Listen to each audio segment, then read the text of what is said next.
Thank you, Mama Ade. So, why are we here? Who are we? Who are these Sheroes, the Global African Sheroes Union? Why are we at the United Nations? We exist to improve the economic, social, and political upward mobility of African women and their communities. That's why we exist. We are a grassroots organization. We do the work. We want to build with you all today and show our gratitude for you all being here. We have our beautiful elder advisor with us today, Dr. Beryl Beekman, who will be setting the tone for us. We're going to go into our video before we bring her forward, and you will get to meet our Sheroes from various regions. CJ Dunford will come forward and bring the State of the Global African Women address, and then we will talk about um, land and food rights for global African women, and we have a wonderful panel today. And we will also have an opportunity to engage with you as in the audience to ask questions before we close out. And so please take a look at our video. This is put together by the Sheroes as a tribute to our own Breonna Taylor, who was murdered at the hands of police officers while being at home. She was just at home. I'm hoping this audio is working. I'm not getting any sound here. I need some sound. You see it? Let's see.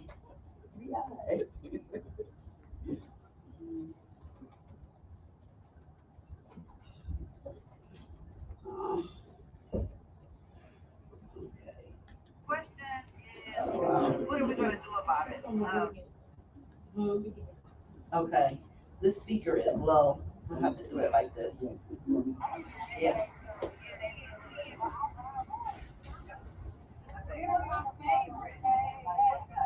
I don't know.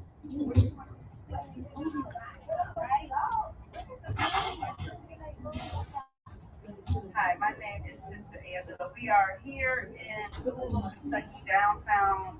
Can you all hear this at all? We're recognizing the murder, assassination I don't know where the mic of goes. Breonna Taylor. And the question is, what are we going to do about it?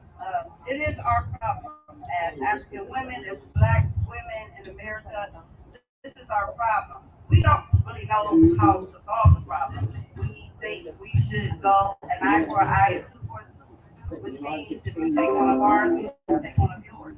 But of course, we don't have what they call immunity, like the authorities, like the police. They have immunity from these types of things. So if we are vigilant, then we have to deal with another set of repercussions. So it's just not an easy issue to solve, but we have to do something and try to continue to make progress towards just saving ourselves and saving our girls and our women.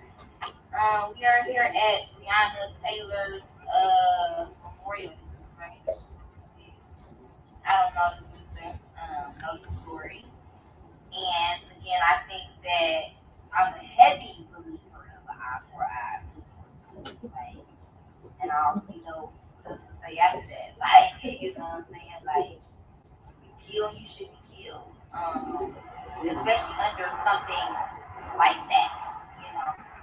Um, and it happens to us all the time. I mean, my solution, of course, is Little Africa. That's how Little Africa was created from the murder of Fidel Castile. Because they're not just killing us, you know, through guns, you know, because that happens sporadically. That's like, you know, maybe every once or 3 months, you know. But through food, they kill us every day. Like, you know, But that's the what she say, the resolution, right? But the immediate solution is kill the motherfuckers. That's immediate.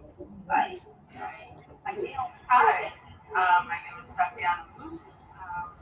Retribution for Breonna Taylor.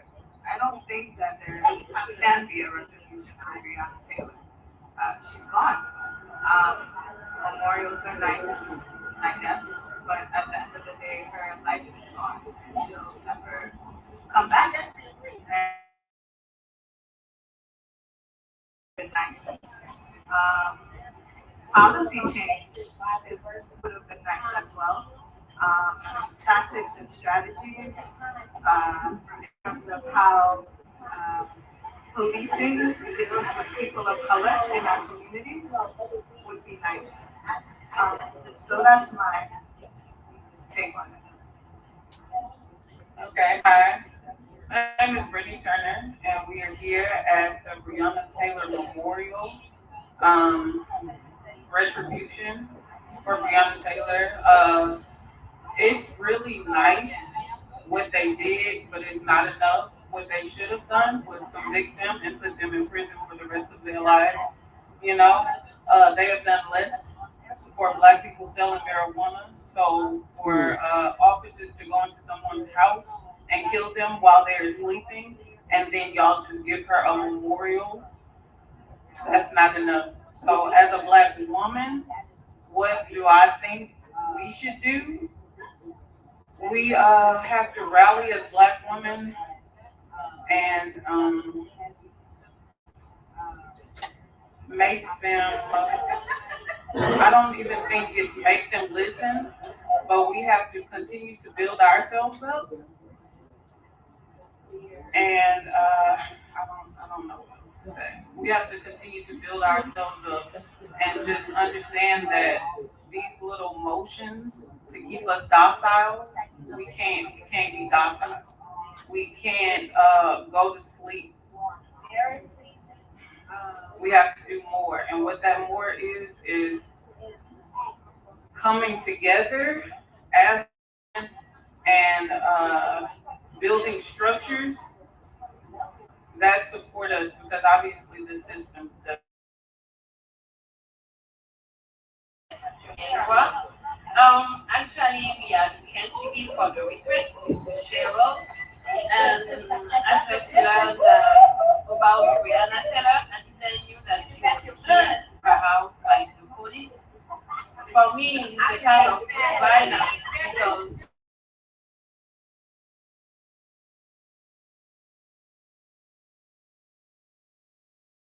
maybe she was not capable to show she was innocent or something, but we have to fight about the violence against women. Thank you.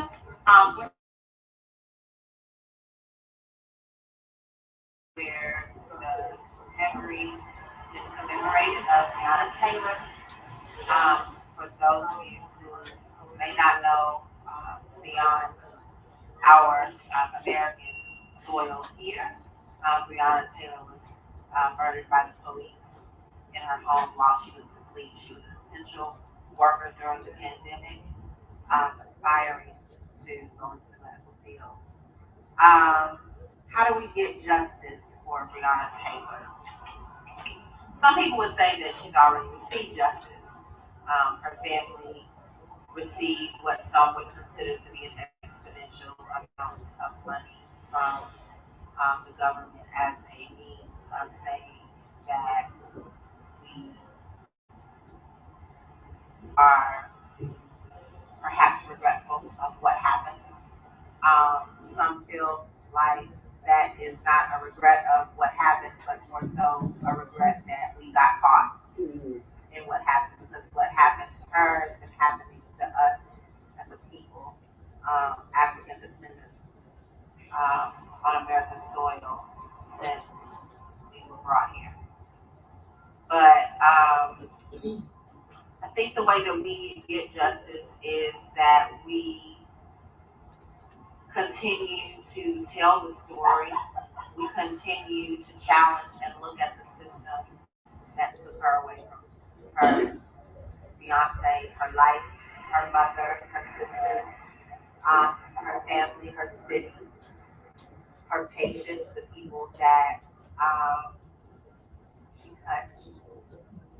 And I think that we look at still continuing to have the conversation about police reform, that we still talk about the no knock warrant and what does that really do, and in terms of protecting and serving. We hold the accountability standard higher and higher every day consistently, um, until we see change. We teach our children how to hold that accountability conversation, and how to challenge those establishments that we have in our system, and we continue to fight, and we continue to pray, we continue to educate, until that system is not just amended, but completely annulled.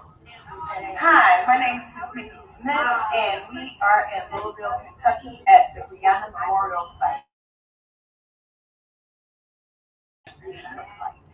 As it relates to the death of Breonna Taylor. For myself as a Black woman, one of the things that I look at as my sisters, right? When we galvanize, we have to galvanize together. We have to stop stabbing each other in the back, right?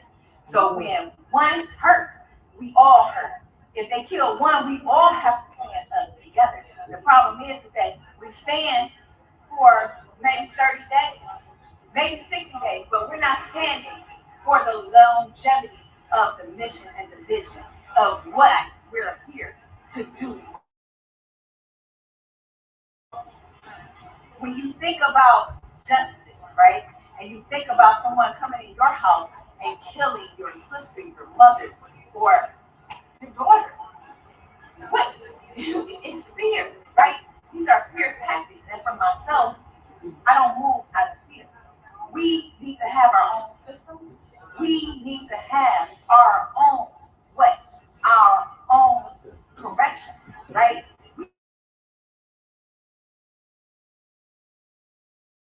And if the men are not doing what?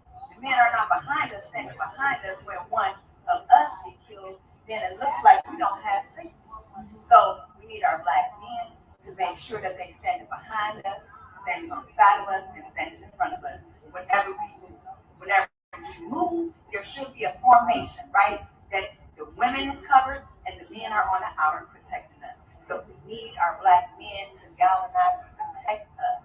It's no longer acceptable for the Black man to disrespect the Black woman, because now every nationality thinks that they can disrespect the Black woman. So where does it start? It starts at home. It starts with us. It starts with our community, and it starts with our culture. Actually, one of the solutions that we could do is build our own institutions, and we need to be self-governed. We have to separate ourselves from this system, because convincing people to do the right thing and that they've done wrong and coming into our homes where we are with our family is supposed to be a safe place. Us having a conversation and trying to convince people that that's wrong, it's over with. We need to build our own institutions and separate from this system altogether.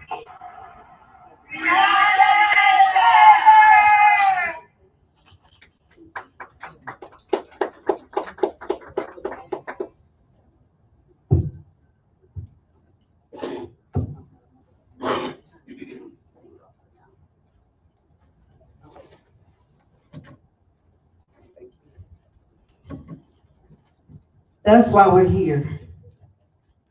We're here because our women are dealing with discrimination, murder, kidnapping, human trafficking, slavery, food insecurity, lack of access, poverty. Some of our women do not have clean water, lack of education. Some of us cannot be at home and feel safe. That's why we are here. We are here to advocate for the women that are not in the room. There are a lot of sisters that we have in our sisterhood, but they cannot afford to travel to New York City. They could not get a visa appointment. Some of them spent money to get a visa and still could not obtain their visa. That's why we're here. I would like to bring forth Sister CJ Dumford. She's going to, okay, bring forth our elder to set the tone for us. I would like to introduce um, one of the principals and founders of the International, Sophie Della. She has also been working in the United Nations on behalf of African women living in Europe, in Geneva, for several decades. She is our elder advisor. We have been doing this work just out of the love and because it's the right thing to do and because we love our African sisters. But this sister here told us, look, you need to organize yourself and bring it forward. And now we're here and we'd like to welcome Dr. Errol Beekman. Please give her a hand.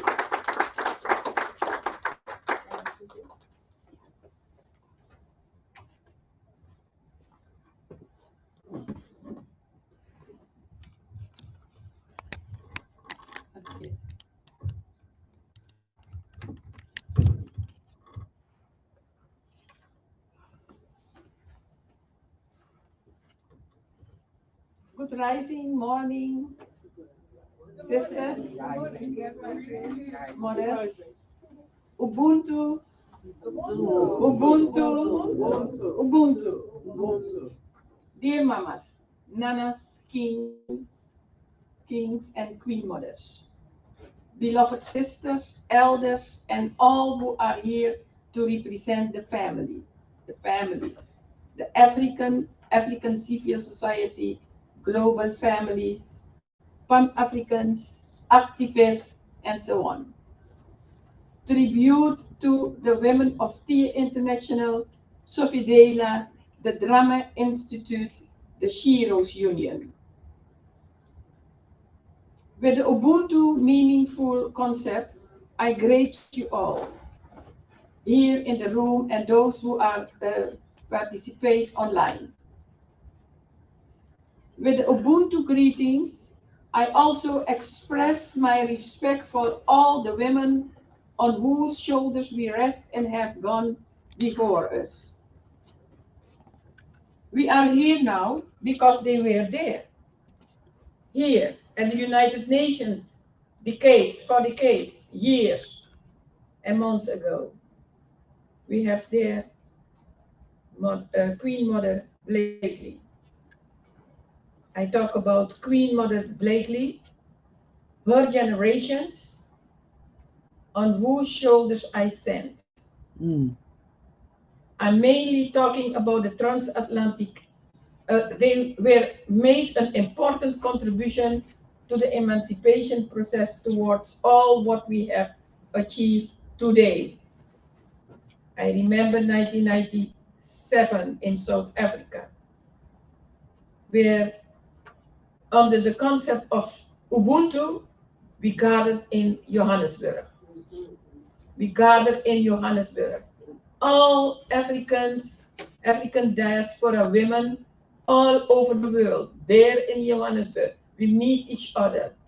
Some of the women, I remember that some of the women were in trance. They get in trance after they hear the drums. They get in trance. And then we notice that we all are one. Ubuntu. I am because you are. I am because we were. I'm mainly talking about when we talk about that time, it was easy to talk about the transatlantic slave trade, the impact of slavery, apartheid, and colonialism, about women who have defied and survived these reprehensible institution, horrible institution, out of an invincible enthusiasm and producing generations of women, and we are the generation.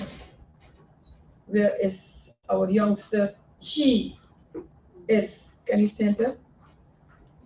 She is one of the forthcoming generations who will stand here maybe within 10 years, maybe within 5 years. A tribute to all women who now live in stardom.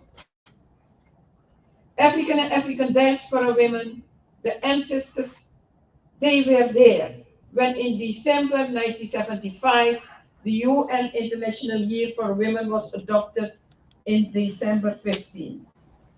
Queen Mother, you know, by the United Nations General Assembly in a resolution that focused on the policies and issues that impact women, such as pay equity, gender violence, land holding, and other issues of human rights concern. And that time, we were speaking under the flag of womanism, of womanism. They were there when in 1976 uh, um, was declared until 1985 was declared as the International Decade for Women. Important goal was the development of an international UN action plan, and in 1985 the UN World Conference to yes, yes, because some people think that we Africans were jumping behind other nations, but we were there in Nairobi. That's right. Mama Kenyatta, Yes, Margaret Kenyatta. yeah, my God, yes, All of them. yeah, all of them were there. And Queen Mother Moore. Oh, yeah. And in 1993, after evaluation, it was decided to organize the Fourth World Conference in 1995. That's correct. And we African and African diaspora women, we were there. We're there. Oh, yes. Under the title Action for Equality, Development and Peace, the conference took place in Beijing. Yes. At this conference, that governments from around the world agreed on a comprehensive plan to achieve global legal equality known as the Beijing Platform for Action. Based on the Beijing Platform for Action, Article 31, promote and protect all human rights of all women and girls. And Article 32, intensify efforts to ensure equal enjoyment of human rights and fundamental freedoms for all women and girls who face multiple barriers to their empowerment and advancement because of such factors as their race, age, language, ethnicity, culture, religion, or disability, or because they were from nations from indigenous people. And in our terms, we talk also about Afrophobia, forms of multiple racism against African people. And as you know, this is a term that we decide to use instead of anti-black racism, because Afrophobia covered the stereotypical racism, forms of multiple racism that start in the past. If you want to get rid of racism against African people, you have to start in the past, because there were these nasty racism acts has developed, has started when we were not able to carry our names. We were all Negroes. When they put us on the deck, under the deck of the ships. Under deck, not boven deck, above decks, but under decks. With this introduction, I wanted to remind you again about the many contributions made by the world African and in diaspora women and young adults. On the way to 1995, it was possible to inform the world's women's community about the effects, the impact of the transatlantic slave trade, slavery, and colonialism. Because at the Commission on the Status of Women, while we were talking about equality, issues of equality, we were far behind when it concerned policies.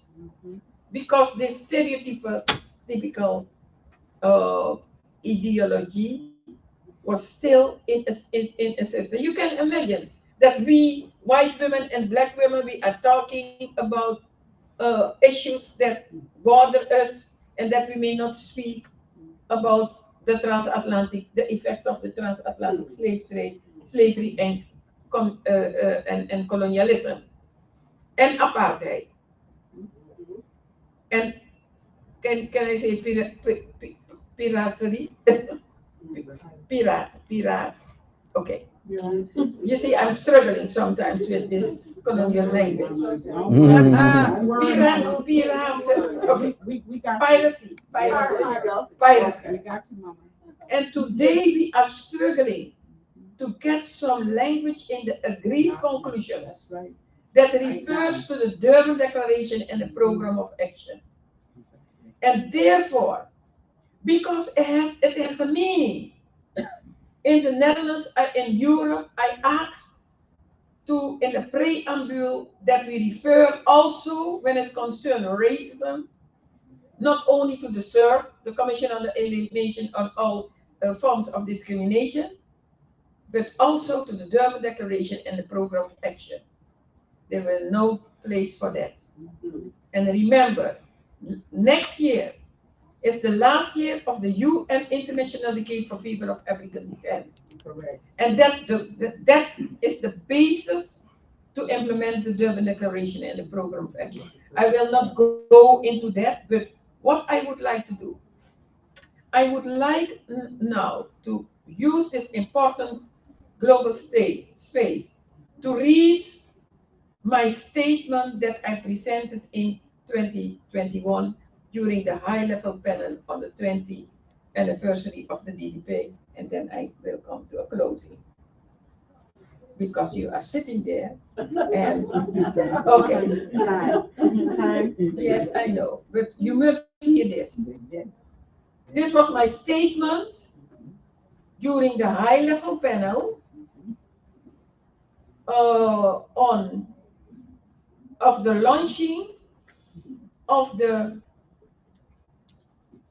20 years commemoration of 20 years anniversary of the DDPA. And the theme was reparations, racial justice, and equality for African people and people of African descent. Okay. Mr. President, Excellencies, distinguished guests, greetings. I feel much honored to have been selected to deliver the keynote address on behalf of civil society when the United Nations and all people committed to the elimination of racism are proudly commemorating the 20th anniversary of the adoption of the landmark Durban Declaration and Program of Action. For me personally, it was one of the greatest events in my life to be part of the adoption of 20 years ago of the DDPA in Durban in a spirit of solidarity and which gave voice to and protected the rights of all victims of racism, racial discrimination, xenophobia, and related intolerance. People of African descent, no doubt, treasure the DDPA most as our Ariel was recognized as the first victims group, and the transatlantic slave trade and slavery was recognized as a crime against humanity. The DDPA is a people's document based on a thorough preparatory process and broad participation in the preparatory committee meetings. The 20th anniversary of its adoption indeed deserves to be commemorated. I wish to take this opportunity to thank the civil society friends from international NGOs, in particular those members of the Global Pan-African Coalition on the Durban Plus 20, including the December 12 movement, who campaigned for the decision to be taken to hold the Third World Conference against racism. Mr. President, and I would like to demonstrate this by using the expression, truth has the inherent power to produce the promised effects. This is to emphasize that we can only be successful in the fight against all forms of multiple racism if we do what we have promised to defend and promote the fully implementation of the Durban Declaration and Program of Action, which is the strongest universal document of the United Nations programs to realize the rights of victims of racism in intersectional perspective, including Afrophobia, racial discrimination, and reparatory, restorative, and climate justice.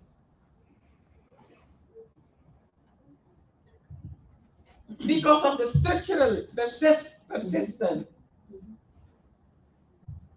the negative campaign to defame and undermining the DDPA and its implementation as the DDPA is in no way shows that it proclaims racism, in particular anti-Semitism. This structural undermining of the DDPA is a blow in the face of all those who campaign for the holding of the Third World Conference against racism by ensuring the adoption of the Durban Declaration and program of action through a broad-based democratic process. And without the DDPA, we would not have been as close as we are today in having a global platform position to recognize the unfulfilled rights of African and people of African descent at the United Nations and global society. I'm coming to a close. But our position is crystal clear. Let it be also for we in this room. We will not accept any denial of the DPA in the name of people of African descent.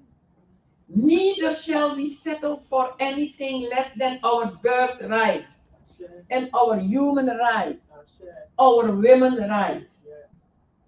Mr. President, while we are assembling the commemoration of 20th anniversary of the adoption of a great UN program, we cannot be silent on the undermining and defamation of the DDPA that has taken place during the past 20 years and now escalated in the extreme.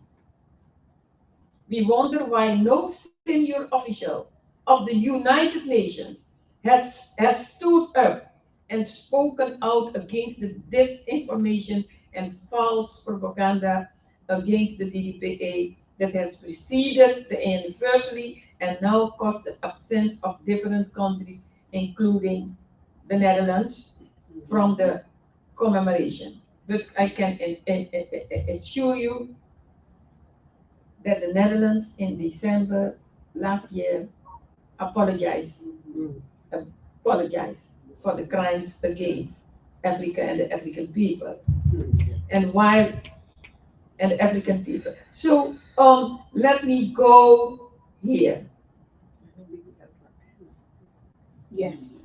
Okay. Yes. In the program, something mentioned about reparations, so I fulfill my job. Yeah, people are expecting me. Okay, so we wonder how many lives could have saved if the United Nations Assembly has realized that the DDPA could implement it as it should be. And in the DDPA, we have some articles that said that nations who committed this crime has to apologize, and if they didn't do that yet, they have to pay reparations. And the reparations is a very simple payment for a debt that is owed for crimes against humanity, which were committed and in various degrees and forms have continued until the 21st century. The DDPA embodies the demand of the masses of African people, past and present. 20 years after the Durban, we will continue to fight. The DDPA will not disappear. Reparations will be received. As we said in 2001, you were the evidence. Yes. They stole us. They sold us. They owe us. They owe us reparations. And reparations? No. None. Thank you for your attention.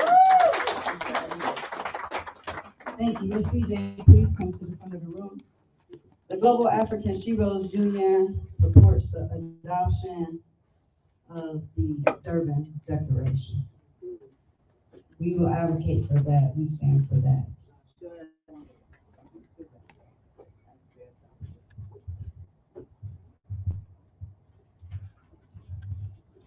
Thank you, Dr. Beaton.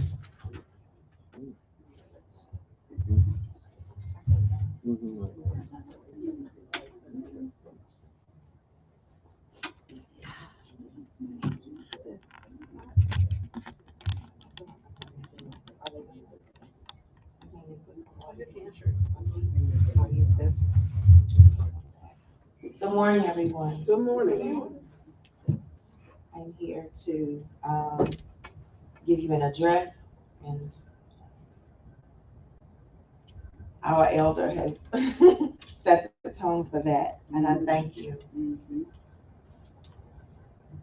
I want to be very transparent as we dialogue about global African women and our state of being. African women are the birth womb space of culture, evolution, spirituality, healing and medical practice, agricultural innovation, industrial innovation, architectural innovation, historically since the beginning of time. Scientifically and genetically, the literal biological mothers of humanity. Who are African women? Women who were born in, live in, and are descendants of women from the continent of Africa. We reflect the evolution and history of the African continent itself. Numerous short studies regarding the history in African nations have been conducted, finding many global contributions, yet African women are absent from the decision-making process in determining the conclusions concerning our state. We are excluded from the very decision-making process and platform regarding the accrual interest of our restoration, reparation, and reposition from the greatest criminalization in history regarding the transatlantic slave trade. Those of us who are most affected and effective in grassroots representation of our status across the globe are absent on these boards and committees, offering their blind solutions that are not specifically designed to provide the appropriate recompense in addition to the accrual interest to the global descendants of African women. We must change this representation in both the recommendation and conclusion process. Who better to best benefit in the aspects of action to empower through innovative technology than the daughters of the global originators, African women? I submit to you today that there is no group higher deserving the stolen people to develop stolen land. Thank you.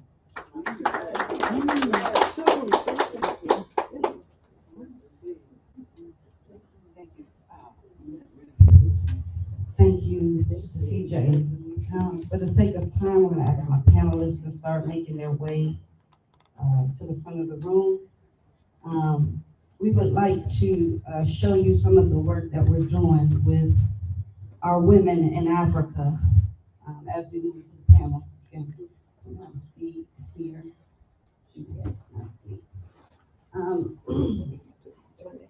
The reason that we started off setting the tone, talking about the polarization of African women as it comes to the agreed conclusions of the United Nations, to tie it in. Yesterday, 2 days ago was the African Women's Caucus, and one of their chief points was we feel polarized because the conclusions are already agreed and submitted and done before we even get here.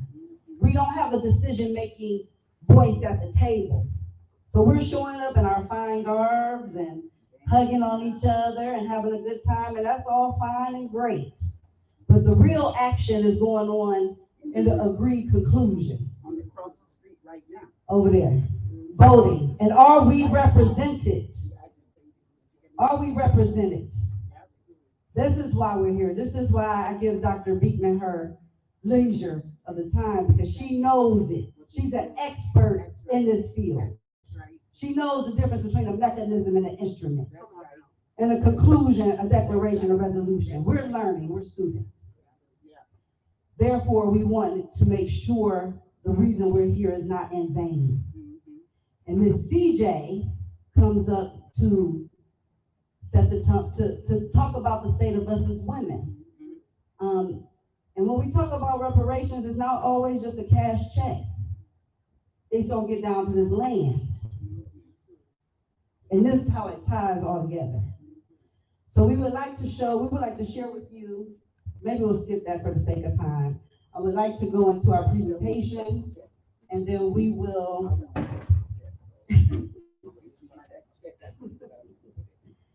Queen Mother Brakely said we want the land and the check. And the spirit of Queen Mother Moore said that. Honey, go get your money, honey. Do what you want the money, but go get it. They owe you. I show you the Queen Mother Ollie Moore. That's correct. Who is a true freedom fighter. She's one of our sister saints. Yes, she is. She was a member of the New Republic of Africa. That's right. She was part of the Black Liberation Army. That's right. So all this black stuff is part of our legacy. That's right. But we also identify as women of African descent. For we are the mother of civilization. Right. And there's many things that can divide us. But the reason we chose to look at land and food in the context of innovation and technology, because we can unify around that. Sure. No matter what country you come from, how big your family size, how much income you have, we all have the power to feed our families. And that's where the dinner conversations take place. That's where the healing takes place. So it's relevant.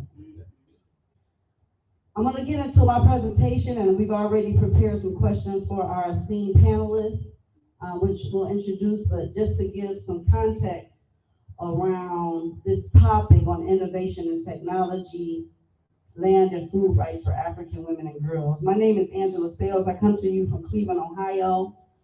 I am the international host and chair for this organization. I also run a nonprofit back home, the Institution of Financial Unity, and I've dedicated my life's work to to financial unity for the global Black community.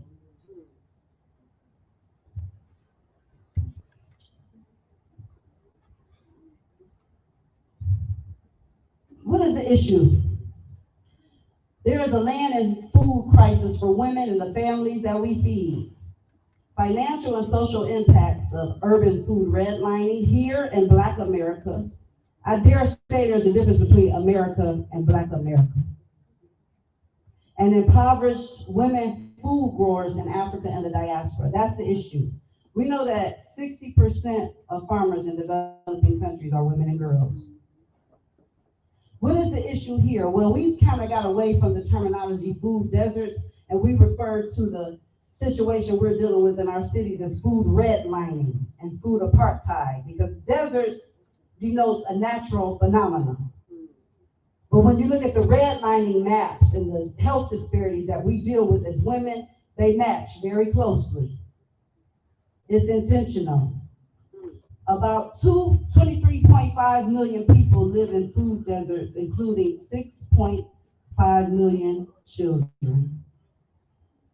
And you would think that in the wealthiest country on the planet, that we would have access to fresh fruit, healthy whole foods. We don't.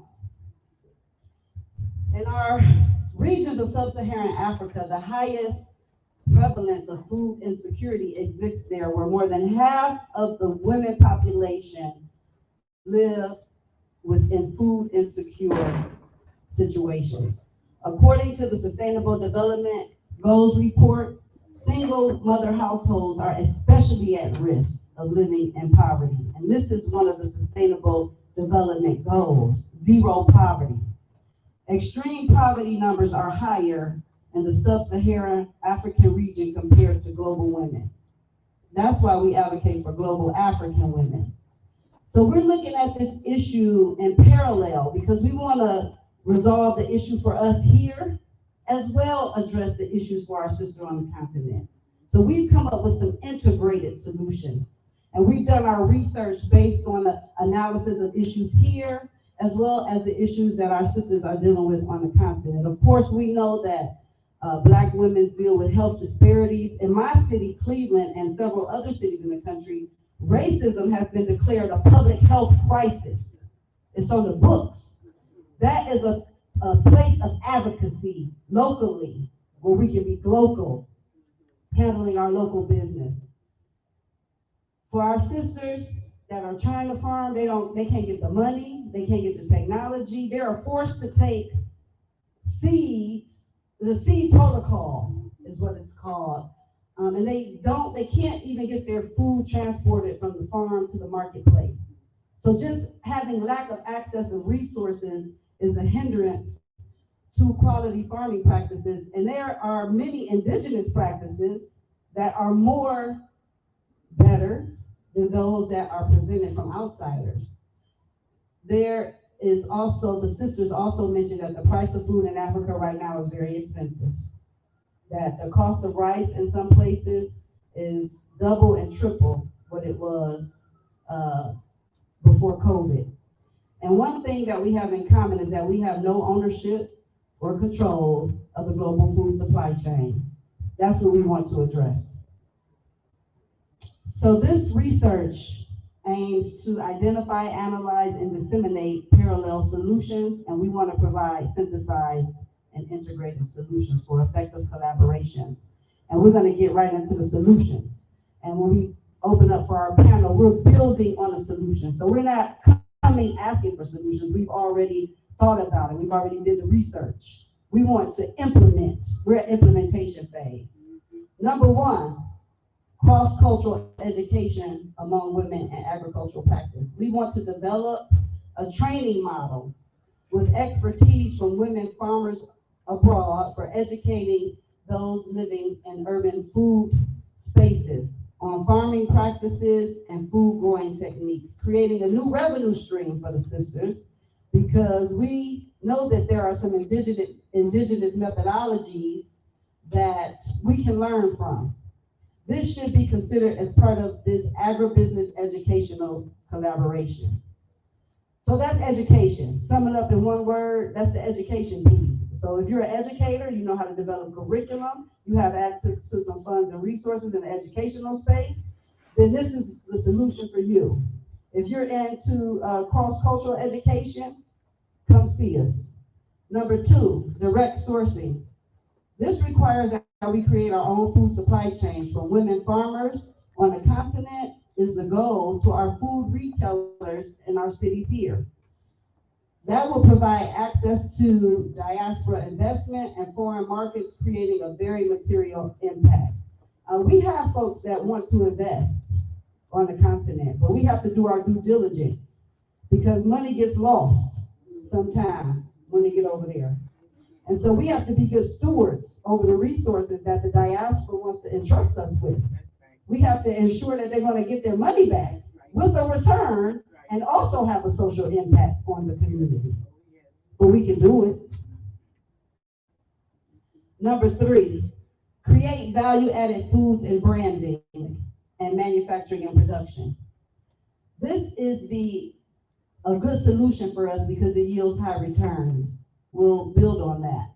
Number four, connect with food co-ops in the United States. The cooperative model is one that has long been used in Africa amongst farmers and associations. So we're working on that in the retail space. They say from seed to shelf, farm to table. That's what we're talking about. Number five, we really talked about this yesterday, developing cooperative warehouse and distribution programs. In the south of Tanzania, the women grow a lot of bananas, avocado. It goes to waste because they can't get it to the market. Just imagine if they can take that produce, convert it to a value-added product, store it, and shelve it in a warehouse. Some of them can't afford to move it logistically. So this is where we're looking at cooperative ownership of warehouse and distribution programs. We also, number six, is looking at the SUSU model on a global partnership. That's going right back to what has already been created in the African culture. It came up, the idea of the fatherland yesterday, when it's the paternal land and the woman child cannot own the land. That's right. What do we do about that? Yeah. Our solution is we use African sisterhood as a business development model. That is our methodology for the Sheroes. We pool our money together so that we have our own income to be able to purchase our own land.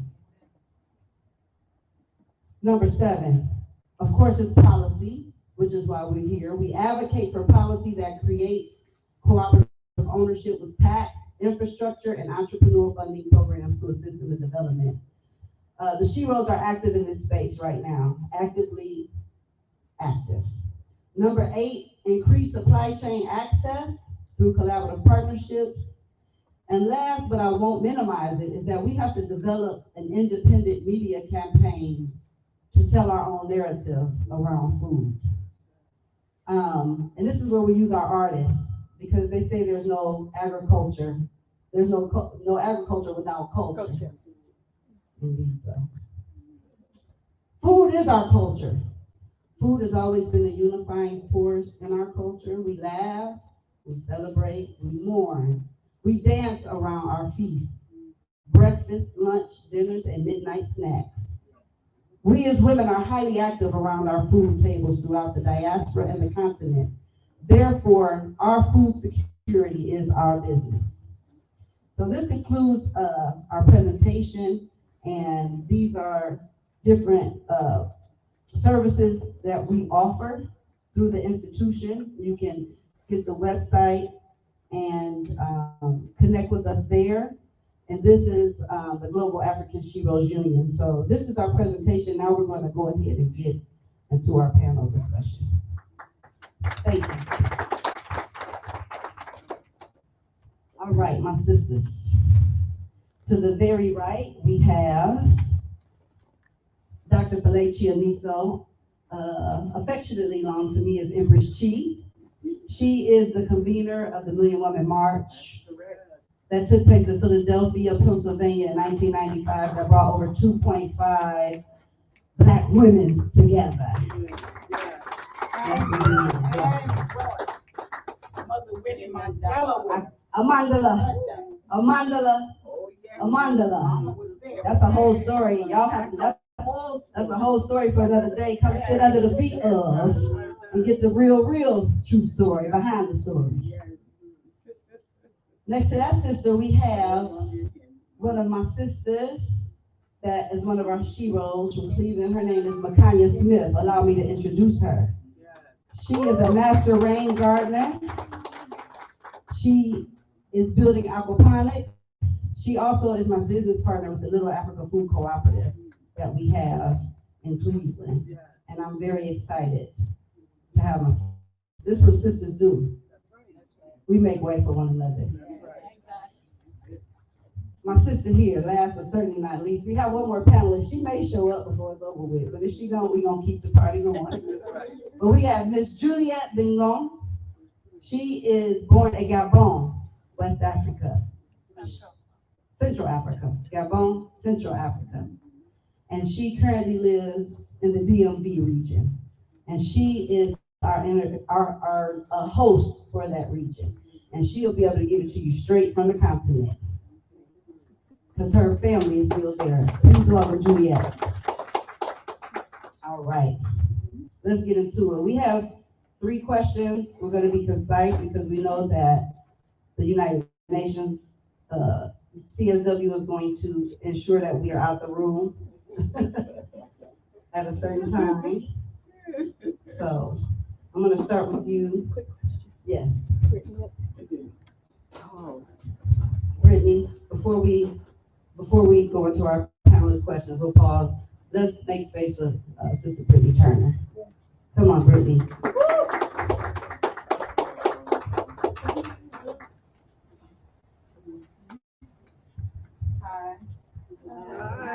Hi. So today I'm going to be doing a poem entitled "We Cannot Rest." We who believe in freedom cannot rest until it comes. We who believe in freedom cannot rest until it comes. Who am I to look across the seas and turn my face while there are those in need, living sacrificial lives not by choice but by the might of the waiting hand of oppression, stunting growth as they implore the world to look upon their distress, implement sustainable solutions soon. They are crying out for nothing less. Black women searching for sustenance who need a helping hand, dreaming about times where there will be plenty, yet waking up to circumstances that are real, full of lack instead of many. Homes where they eat least and last, searching for a world where food insecurity is past, where their gender doesn't create great divides, determining whether they live or die. Day by day, millions lack sufficient supplies. This is where you and I must step in time, to the tune of innovation. Set our minds to the rhythm of creation. Advocate for resolutions in sync with our dire needs. For if they suffer, we all will bleed. Interconnected, though we are oceans apart, we must all become aware. We can't keep walking as if we are in the dark. We cannot rest until all have access to clean water. We cannot rest until all have access to land. We cannot rest until all have access to food.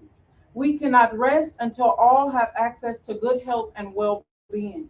We cannot rest. We cannot rest until all women and girls are free, free to be. Because we who believe in freedom, we cannot rest until it comes.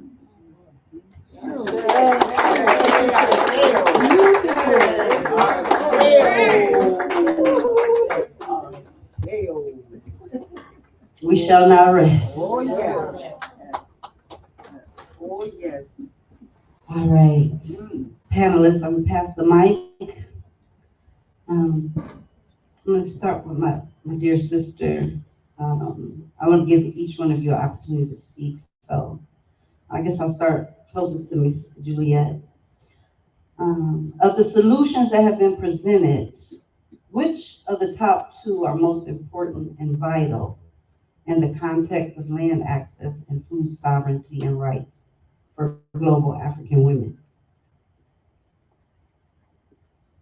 Hi, thank you. Thank you very much for giving me the opportunity to talk about the program that we have for women in Africa. So, for the solution, the most important for me is the development of the White House to help the women to transform their product because um, we have a lot of land in Africa, so the women they're already in the process. So they produce a lot of product, but they don't have access how to keep them. So we lost a lot of product in Africa because we don't have the capacity of development and the warehouse where we can keep them. So the solution is to put more, sorry, I speak French, I'm not friendly in English. So we need to put more effort to help them to produce more and keep the product safe in the warehouse. Um, and also we have other program is the way that the woman can supply the product because we have a different section. We have the production, we have the transformation, we have the distributor and the client. So they cannot do everything. So we need to separate different sections. So if the woman they can just produce, we need to have another team. They can sell it or they can do the marketing because we also have a digital problem in Africa um, to sell the product. So that there needs to be for me a solution that everyone can be implicated and to resolve it. That's what I can say for now. Thank you. Ms. Mickey? Hello, everyone. When we think about solutions, solution one, cross-cultural education and agribusiness. Being a farmer, being a master rain gardener, and also working with aquaponics, you see the education that is needed in order for us to be able to feed ourselves. In the Little Africa model, we take ownership in feeding ourselves. So when we take ownership in feeding ourselves, we take ownership in feeding you. Solution number three, creating value-added products. In our space, our goal is to create those value-added products because that's what we do. She who has the most skills wins. Boom. So with that being said, creating those value-added products allow our women to have the necessary monetization of those products. We take a seed, we create peppers, we create hot sauce. But if we don't create hot sauce, we're going to create a product. We create product. That's what is very important for us. Thank you. Empress? Wow. I say, I agree. So, because I tend to approach things in a very holistic manner, I would say all of the above and then some. So, to elaborate on that, one of the things that MWM has done in transforming into the first global movement for women and girls of African descent worldwide is to make certain that we look at from A to Z. And so, of course, education is one. What we've learned from the Men and Women March being the largest gathering in the world of any women anywhere ever. Right. That's right. 2.5 million. Yeah. And unfortunately, which we learned later, generated $25 million plus over 2 what happened. But what it taught us was the capability of what we have. MWM has never had corporate sponsoring. It started off that way and remained that way. Because what we've learned is when you don't implement self-determination, you will be exterminated. And so we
things is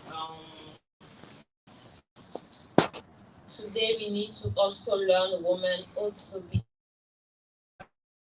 able to talk about their products or to present the product because it's very important. Sorry, désolé, je parle d'une autre manière. So they need to talk about their product. Um, because the most of the time they just want to sell, but they don't want to, um, talk about what they're doing because they don't know how to do it. So they need to be coaching and mentoring. We need more mentor and more coach for the women in the world in Africa. Um, and also one of the things is we don't need to have a lot of plantation to to resolve the problem of the food. We can just start home. Like me, my mother, she has a big organization in Gabon, and what she teach to women is to start to do food to the back of the house. So we need to have a small parcel. So I say today I'm gonna plant the tomatoes. So I need to give the food to my kids. I need to have a food the pharmacy. I don't need to go to the plantation to have food and everything. We need to start where we live. Yes, to the city, but we also have a small parcel so we can start it. We don't need to go to the village to have food. So it is the mindset. We need to change also the mindset. It's very important to develop it for the women in Africa. I would like to piggyback off of that as it relates to education. Being an educator and being in the space of education, I see where there's a need as it relates to teaching the technology. I have an information technology background, and one of the things I see is developing our own apps, developing our own curriculums that is related to the Black woman and her child. When you go into the farm, you know that it's a healing mechanism. So make it to the point where we do educational aspects for the whole family. And as Mama said here, she said, I think of it holistically. So when we think of it holistically, we have to think of the whole family as it relates to the education and the agriculture. Teaching and helping her manage that value added product. When you talk about the yields and the farms, do we have the right instruments? Do we have the right mechanisms for them in order for them to do that? Providing them with that. That's what I do have. Thank you. So I'm going to say some will know those two words, but it's important that we remember those who have set the road or went down the road paths for us. And those two words is Wangari Maathai. Yep. Great. So, what we must begin to do is not just talk about what we need to do, but look at what has already been done. Yes, that's very important. And then grow from that.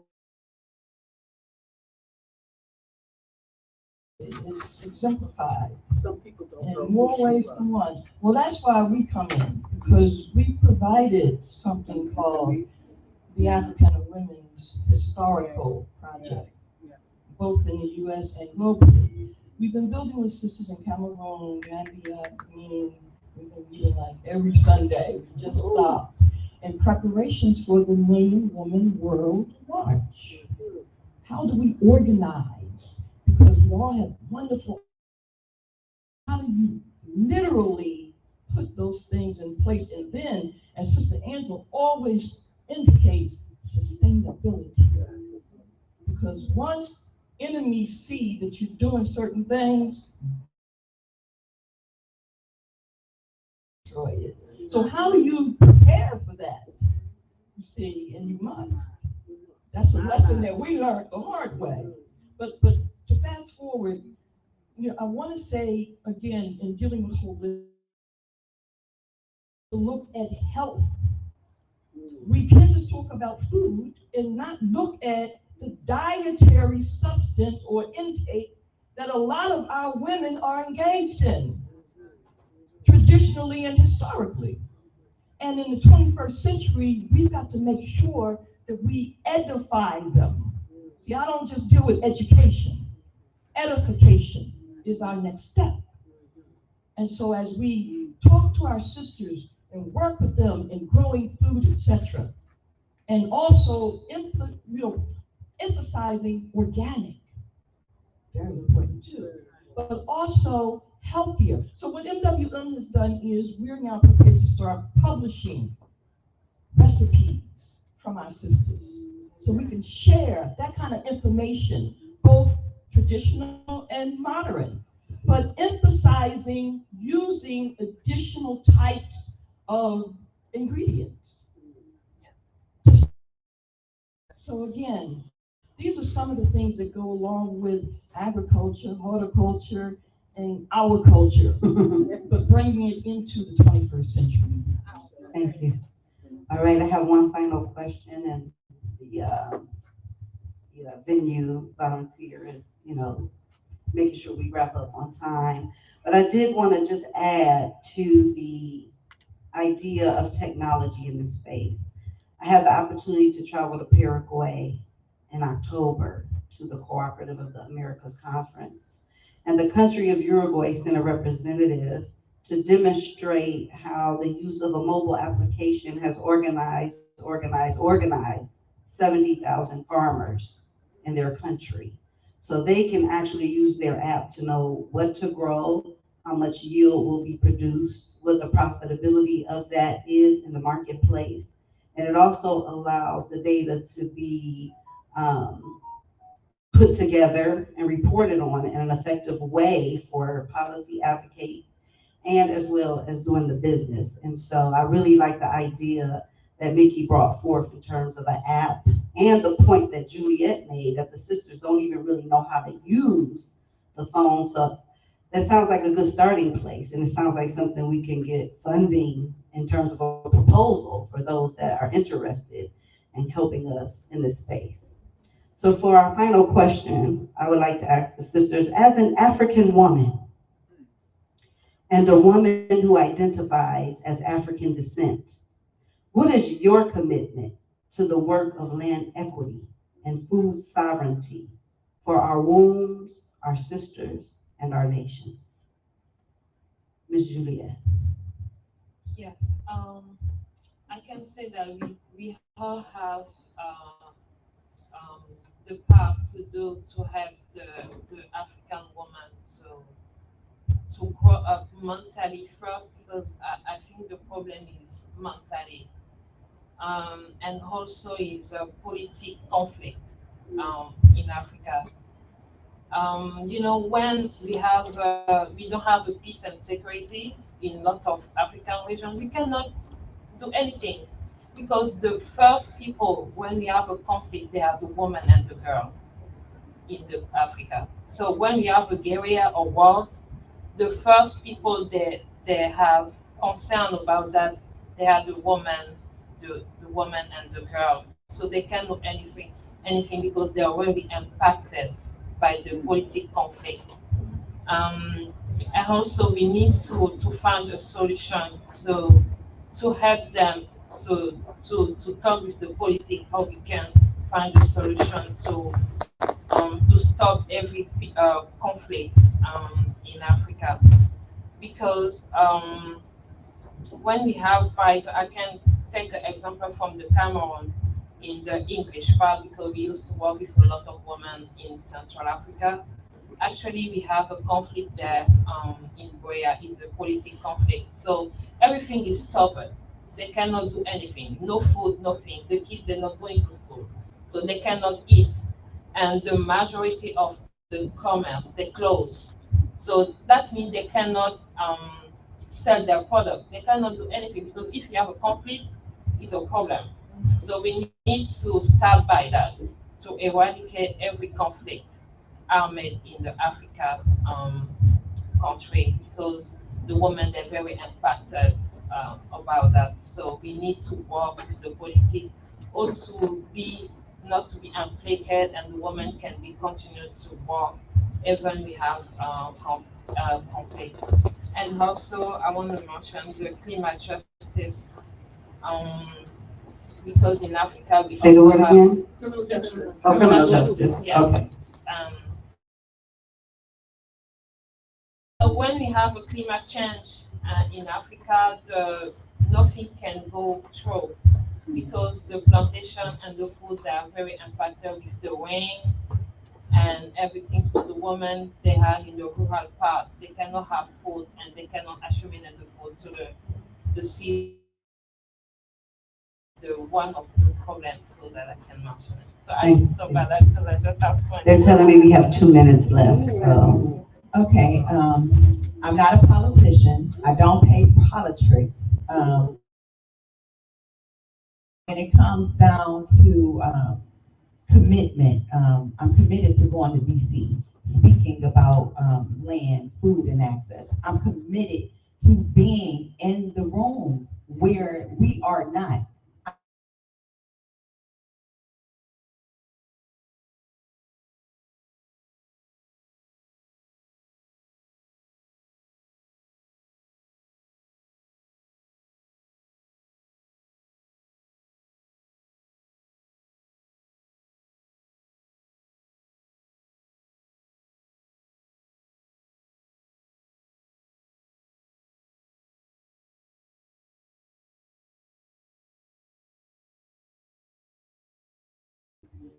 Me and Woman March demonstrated that like none other. We are par excellence. We are not only Black history or African American history. We are not only women's history. We are world history. With that said, we have now joined with a brother, brilliant brother, who has a newspaper both online and that it is physical. And so he is helping us to create something called the Global Africana Women's Marketplace, where our members will be able to have their own website to sell their jewelry, their artifacts, their clothing. So now we talk about the ways to do these things.